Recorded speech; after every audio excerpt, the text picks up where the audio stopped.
दोस्तों, हमारे भारत के हॉन्टेड प्लेसेस की जब बात होती है तो उसमें भानगढ़ किले का नाम सबसे ऊपर आता है। राजस्थान में मौजूद इस 500 साल पुराने किले का लोगों में कुछ ऐसा खौफ है कि यहाँ पर लोग दिन में भी जाने से कतराते हैं और यहाँ तक कि कहा जाता है कि रात के समय में जो कोई भी इस किले में जाता है वो फिर कभी भी वापस लौटकर नहीं आता।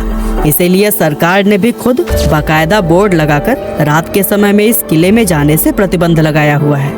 और दोस्तों, खौफ का आलम तो यह है कि रिजर्व एरिया घोषित किए जाने के बावजूद भी भारतीय पुरातत्व विभाग ने डर की वजह से आज तक यहाँ पर अपना ऑफिस नहीं बनाया है। तो फिर भानगढ़ के इस किले का इतिहास क्या है और आखिर क्यों आज इसको इतना ज्यादा खौफनाक और भुतहा माना जाता है, ये सब हम हमारी आज के इस वीडियो में आपको बताने वाले हैं। दोस्तों, भानगढ़ के इस किले का निर्माण आमेर के शासक राजा भगवान दास ने सन 1573 में अपने छोटे बेटे माधो सिंह के लिए करवाया था।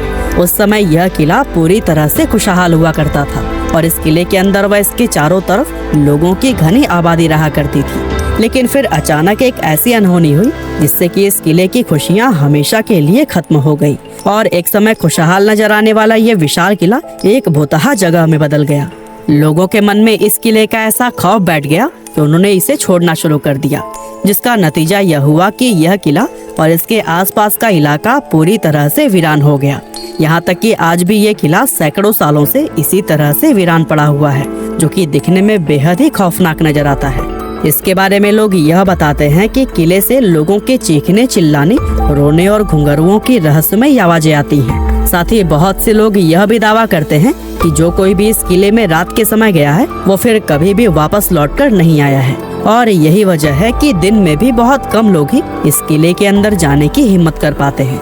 अब ऐसे में ये सवाल तो मन में जरूर आता है कि आखिर इस किले के साथ ऐसा क्या हुआ था कि इसको इस तरह से शापित और भुतहा माना जाने लगा।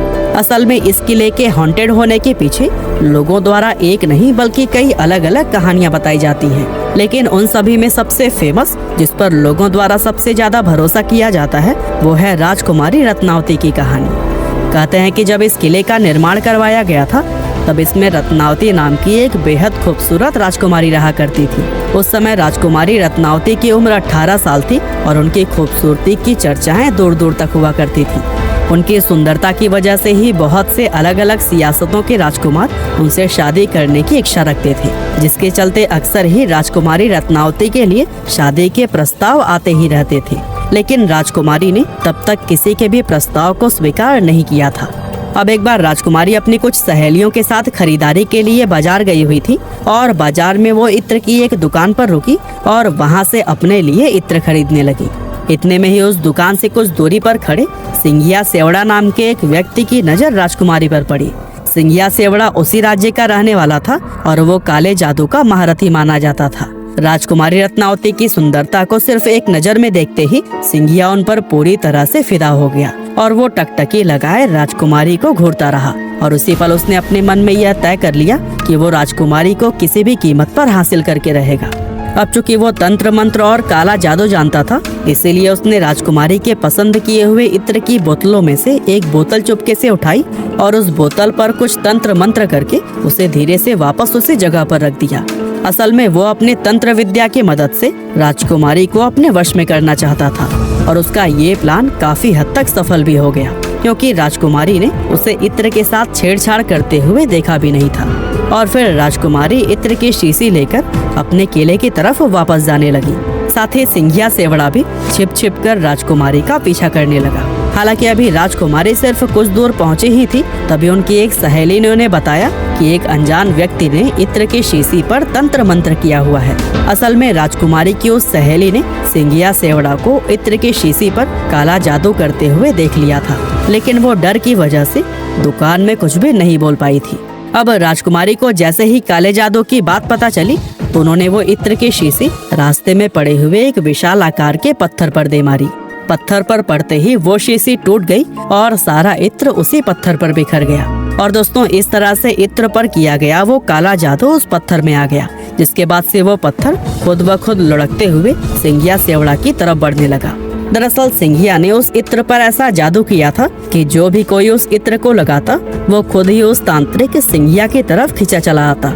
और चूंकि वो इत्र पत्थर पर लग गया था, इसीलिए वो पत्थर तेजी से उसकी तरफ ही बढ़ने लगा और पत्थर ने लुढ़कते हुए उस तांत्रिक सिंघिया को कुचल दिया, जिससे कि उसकी मौत हो गई। लेकिन मरने से पहले सिंघिया सेवड़ा ने यह शाप दे दिया कि राजकुमारी समेत इस किले में रहने वाले सभी लोग जल्द ही एक दर्दनाक मौत मरेंगे और उनकी आत्माएं हमेशा के लिए इस किले में भटकती रहेंगी। इस हादसे के कुछ ही समय बाद भानगढ़ और उसके करीबी राज्य अजबगढ़ के बीच में एक युद्ध छिड़ गया था। और दोस्तों, अजबगढ़ की सेना बहुत ही ज्यादा शक्तिशाली थी, जिसके चलते उनके सिपाही भानगढ़ के किले में घुस गए और किले में मौजूद हर एक पुरुष, महिला और यहाँ तक कि बच्चों को भी मौत के घाट उतार दिया, जिसमें कि राजकुमारी रत्नावती भी नहीं बच पाई थी। और दोस्तों, कहते हैं कि इस खतरनाक कत्लेआम के बाद से ही यह किला शापित हो गया था और उस नरसंहार में मारे गए मासूम लोगों की आत्माएं किले के अंदर ही भटकने लगी थी। दरअसल किले के आसपास रहने वाले लोगों को अंदर से अजीब अजीब आवाजें आती थी और साथ ही किले की तरफ जाने वाले लोगों के गायब होने की घटनाएं भी अक्सर सुनने को मिलती रहती थी।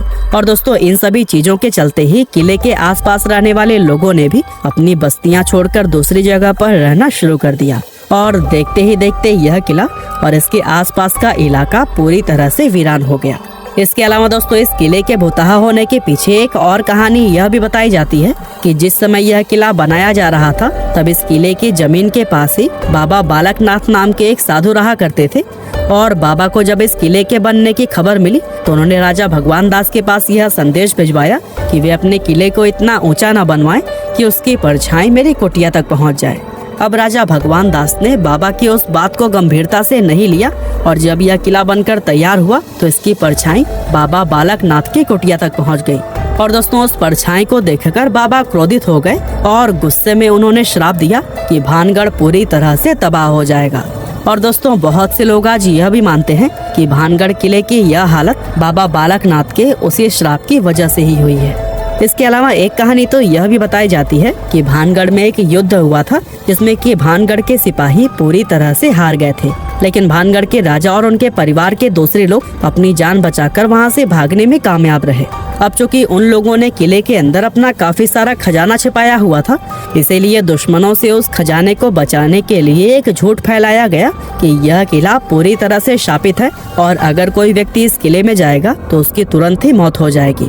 और दोस्तों, इस तरह से खजाने को बचाने के लिए फैलाई गई यह अफवाह लोगों ने सच मान ली और भानगढ़ का यह किला हमेशा के लिए हॉन्टेड समझा जाने लगा। वैसे वजह चाहे जो भी रही हो, लेकिन इतना जरूर है कि इस किले को भुतहा बनाने में हमारी सरकार का भी काफी हाथ रहा है। दरअसल कानून में भूत, प्रेत, पिशाच और बुरी आत्मा जैसे किसी भी चीज को कोई जगह या फिर मान्यता नहीं दी गई है और आज तक किसी भी कोर्ट ने अपना कोई भी फैसला भूत प्रेत को ध्यान में रखकर नहीं सुनाया है। इसके बावजूद भी सरकार द्वारा किले के बाहर बोर्ड लगाकर उस पर लिखना कि रात में इस किले में जाना मना है और भारतीय पुरातत्व विभाग का यहाँ पर अपना ऑफिस न बनाना, ये सभी चीजें कहीं ना कहीं इस बात की तरफ इशारा करती हैं कि हमारी सरकार भी भूत प्रेत में विश्वास रखती है। और दोस्तों, सोचिए, जब सरकार की तरफ से ही ऐसे कदम उठाए जाएंगे तो फिर जाहिर सी बात है कि आम लोग तो इस किले को सच में ही शापित समझेंगे। वैसे आपको क्या लगता है, ये किला सच में भुतहा है या नहीं? और क्या आप लोग भूत प्रेत आदि में विश्वास रखते हैं? हमें कमेंट करके जरूर बताइएगा।